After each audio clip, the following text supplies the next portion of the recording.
దేశవ్యాప్తంగా ఉత్కంఠ మధ్య నిర్వహించిన నీట్ యూజీ 2026 రీ ఎగ్జామినేషన్ విజయవంతంగా ముగిసింది. అయితే ఈసారి ప్రశ్నపత్రం సరళిపై విద్యార్థులు, సబ్జెక్ట్ నిపుణుల నుంచి మిశ్రమ స్పందన వ్యక్తమవుతుంది.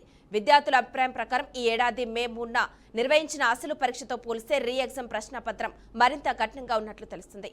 ముఖ్యంగా ఫిజిక్స్, కెమిస్ట్రీ విభాగాల్లో అధిక స్థాయి ఆలోచన అవసరమయ్యే ప్రశ్నలు కూడా ఎక్కువగా వచ్చినట్లు పలువురు అభ్యర్థులు పేర్కొన్నారు. ఓ ప్రముఖ సబ్జెక్టు నిపుణుడు చేసిన విశ్లేషణ ప్రకారం ఈసారి ప్రశ్నాపత్రంలో అత్యంత క్లిష్టమైన లెవెల్ 3 కేటగిరీకి చెందిన ప్రశ్నలు సుమారు 16 వరకు వచ్చాయి.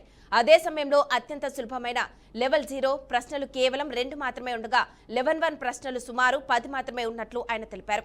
ఈ విశ్లేషణ ఆధారంగా చూస్తే పరీక్ష మొత్తం కఠినతర స్థాయిలో రూపొందించినట్లు అర్థమవుతుందని విద్యావేత్తలు అభిప్రాయపడుతున్నారు. ఇక ఫలితంగా అధిక మార్కులు సాధించిన విద్యార్థుల సంఖ్య తగ్గే అవకాశం ఉందని, కట్ ఆఫ్ మార్కులు కూడా గత పరీక్షలతో పోలిస్తే తగ్గే అవకాశాలున్నాయని కూడా అంచనా వేస్తున్నారు. అయితే తుది కట్ ఆఫ్ ర్యాంకులపై స్పష్టత రావాలంటే అధికారిక ఆన్సర్ కీ విడుదల కావడం, అభ్యర్థుల పనితీరుపై సమగ్ర విశ్లేషణ జరగడం అవసరమని నిపుణులు సూచిస్తున్నారు. ఇక పరీక్ష ముగియడంతో విద్యార్థులు ఫలితాల కోసం ఎదురు చూస్తున్నారు. రీ ఎగ్జామ్ ఫలితాలు, తుది మెరిట్ జాబితా, కౌన్సిలింగ్ షెడ్యూల్పై త్వరలోనే నేషనల్ టెస్టింగ్ ఏజెన్సీ అధికారిక ప్రకటన విడుదల చేసే అవకాశం ఉన్నట్లు తెలుస్తుంది.